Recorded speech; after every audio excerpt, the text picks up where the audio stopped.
Well, hello. So I did the Glicked, which is the combination of seeing Gladiator and Wicked. I didn't see them in the same night. I did see both over the weekend, though. I'm going to give my thoughts on the Wicked movie in another video. For right now, we're going to get into this Gladiator movie. Gladiator!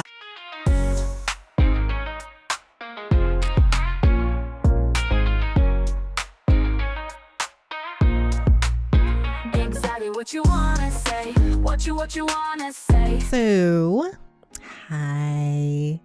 Welcome back. I know it's been a minute, but unfortunately I had some things to take care of in life, but here I am. Hi. So, Gladiator, directed by Ridley Scott. It is a sequel to the previous Gladiator movie starring Russell Crowe.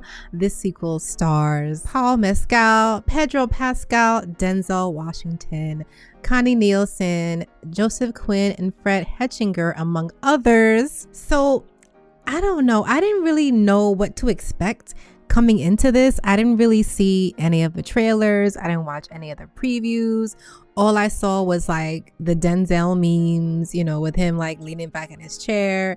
I didn't really see anything. I didn't know what to expect, and I didn't really come into it wanting to expect anything because the first Gladiator movie is a classic. It's iconic. So I didn't want to go into it trying to compare the two because I had a feeling that it wouldn't be as great, and it's kind of right. So starting off, it did start off kind of slow for me, but I think that's sort of the vibe, that Ridley Scott usually goes for. He starts off slow to set off the setting, to set off the characters, so you can get familiar with the scenery, get familiar with everybody in it. So the slow start, I didn't mind as much, apart from the one action scene that was in the beginning that was driving me crazy because the theater I was in was so loud. I had to plug my ears. It was all kinds of stuff going on in that fight scene, and the sound was just super loud, overdone, too loud. It was just miserable for me. So there was a scene where somebody's shooting an arrow, and I feel like the arrow actually hit me in my ear. It was so bad. But after a while, I don't know, maybe they adjusted it after that. But that first fight scene was like way too much. So I don't know if that took me out of it, but I didn't really care what was going on in that fight scene. I know that the character Lucius was there with his wife, and we sort of jump off, and this is going to be, I'm going to try to leave this spoiler free, in case anybody wants to see it. But yeah, he's married, and his wife is also fighting in the war. I don't know. They had the exposition in the beginning that you read, but I don't really remember it. But anyway, they're fighting in this war. He's fighting with his wife, and things happen, and that sets the events for the rest of the movie. And speaking of the Lucius character, what's his name? Paul Mescal's character was fine. I mean, his acting throughout this film was serviceable. It was decent. I feel like he worked with what he had, but I feel like there was sort of a block. I didn't really connect with him as much as I would have liked to, or as much as you would have connected with Russell Crowe's character in the first one. And I think it's because he really didn't communicate with anyone for a large chunk of the beginning of the movie. He didn't really talk at all, so it was kind of difficult to really gauge what he was going through emotionally. It really wasn't being conveyed that much on screen. I'm pretty sure he's a fine actor. It's just what he was given, it didn't really relate through the screen for me, at least for me personally. Pedro Pascal, of course, he always delivers. He was very straightforward with his character, with what he got. I feel like a lot of the people, and we'll get into the other characters like Denzel later on, but I feel like they were given certain directives that may not have served the characters to the best of the actor's ability, because we know that Pedro Pascal can act, but what he was given, it was sort of limited into this box, I guess. It's kind of hard to explain. He was kind of limited into this box of the character's objectives. I don't know, it was just, he was there. So I mean, he was good. I wish I would have seen more of him. And the same thing goes for Denzel, which we'll get into later. I wish it was more of him in this movie. So throughout the film, they sort of do a lot of callbacks to the original, which I like. I like when you have tasteful callbacks. I don't like copycats or anything like that. You can tell that they were trying to go for this movie to be, to basically stand on its own and be its own sort of thing. But they did have the callback where, if you recall, in the first one, Maximus, Russell Crowe's character, he's sort of in touch with the spiritual realm. Like he sort of fades in and out of the spiritual realm and in reality, and he sort of has these visions. So the same sort of thing is happening in this, where Lucius sort of dips in and out of the spiritual realm and comes back to reality, and he has these visions. But the thing is, it's a little bit darker. So when it first started, you couldn't really tell what was going on. I was like, wait, did he die or something? But it was just like he kind of dips in and out in his mind. But it really wasn't portrayed as effectively, I guess, as they would have went over in the first one. But it's sort of like a darker expression of that. And I think it was just because of the perspective of his character and where his character was coming from, what his character has been through. It could be why it was a little bit of a darker portrayal of that spiritual realm. But it was kind of takes you out, like he's laying in the dirt in like this dark like beach scene, is black and white, is gray, is dark. It just added more to stuff going on that I felt was a little bit over the top. Speaking of over the top, I'm sure at this point you've heard about this scene where they film the Colosseum with water and have great white sharks swimming around in the bottom to reenact some, maritime warfare. I thought it looked cool. I thought overall the water looked cool, and it had me thinking, like, was this actually done? Like, how would they pull this off? But once you see the sharks, I'm thinking, how did they get the sharks in there? What is all dirt? The water is still, it's just a lot going on. It was just a lot of extra going on in terms of like, overdone CGI, CGI that was so overworked that it just turned into rubbish. Like you have like they look like genetically modified monkeys or baboons that were fighting the gladiators. They tried to portray, I guess, or try to illustrate like just a more vicious version of a hairless baboon or gorilla, but it just sort of turned into like some weird genetic mutated thing that was just like, it just sort of takes you out of it. It was just like a lot. It was too much. Which it really wasn't needed either. Like, okay, they're fighting animals. You can have the tigers, you can have the lions, but these baboons or gorillas just look like they were just, pulled from some other movie that would have been on FX. Like some mutated stuff just escaped the lab. Not quite Planet of the Apes, but Planet of Escape. It was not necessary. You had these two Caesars. I guess they were brothers. One was sick and he looked a mess, and the other one was supposedly healthy, but he looked just as bad as the one that was like gravely sick. And just all of the scenes they were in was just them looking peaked and out of their minds, and just, I guess they're just playing like these over the top leaders who are just really self-absorbed in their own planet, which we've seen 1,000 times.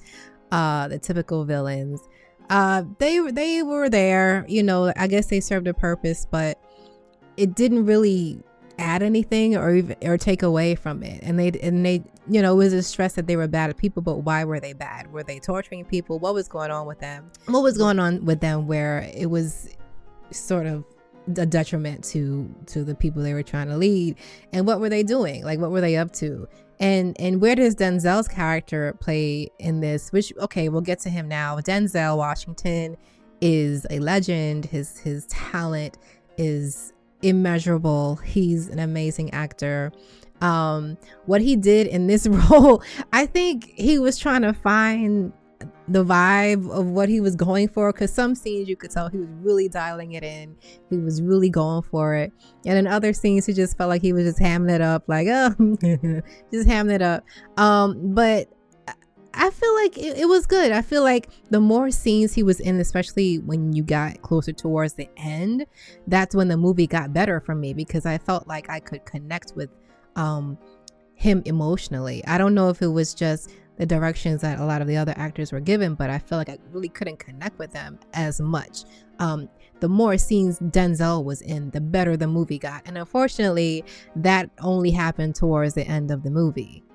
We had Connie Nielsen, who plays Lucilla. I'm not going to spoil what's going on between her and Lucius, but there's a running storyline there, and she was good. I liked her. I liked her vulnerability. I like what she was giving to the character.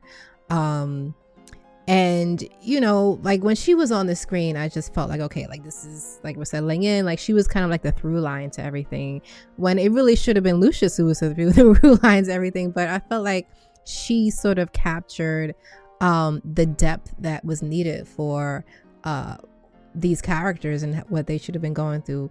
So, you know, she was good. It's really all I can really say about her. There was also another like Caesar or Emperor type person. I don't even know what that was about, what was going on with him, why he was even stuck in there. He just had a couple of scenes where he just was running the games, and that was I don't know the structure of what was going on. Why did Denzel, okay, I'm not going to spoil anything, but Denzel's character was trying to do something with these two Caesars. Why he was doing it, I don't know. That wasn't addressed. I can assume one thing about why he was doing this with his characters, but I don't know. When we get towards the end of the movie, one thing I will say is the cinematography was gorgeous. The direction was good. Ridley Scott, who from what I believe turns 87 this month, like unbelievable. Like he still has it. He's still an amazing director. I have nothing against the direction, like, of this movie, how it looked, how the scenes were actually shot, how everything panned out. I have no complaints. My main thing was just the story was sort of a little bit convoluted and lacking in terms of what it was providing. But Ridley Scott, he still got it. Another thing about this that I sort of have a love-hate with is the soundtrack. The score of the movie, okay, the score of the movie as it stands on its own, as a separate movie, is great. Hans Zimmer can't do no wrong. I love Hans Zimmer. His what he does with movies is hands down like the best, right? So this as a standalone movie, the soundtrack is amazing, is great. The only thing that I did not like is he was drawing from the theme of Gladiator, and the theme of Gladiator is this iconic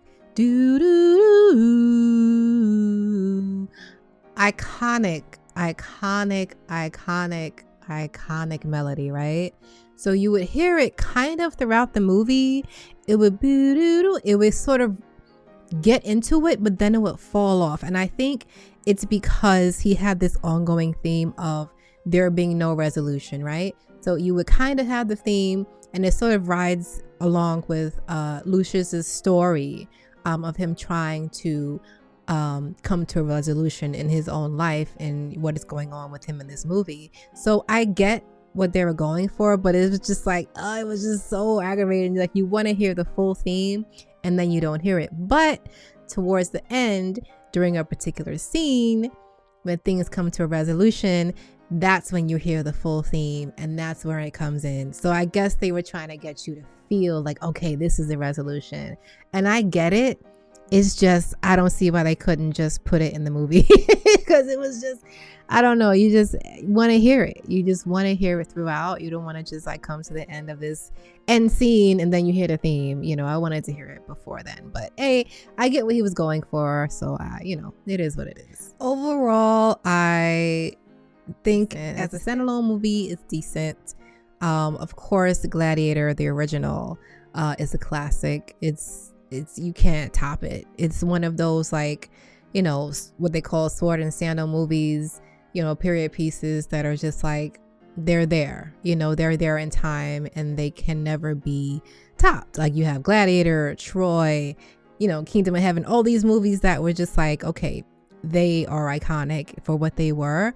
So watching this, you can't help but compare to the first one, even though you don't want to. You can't really help it.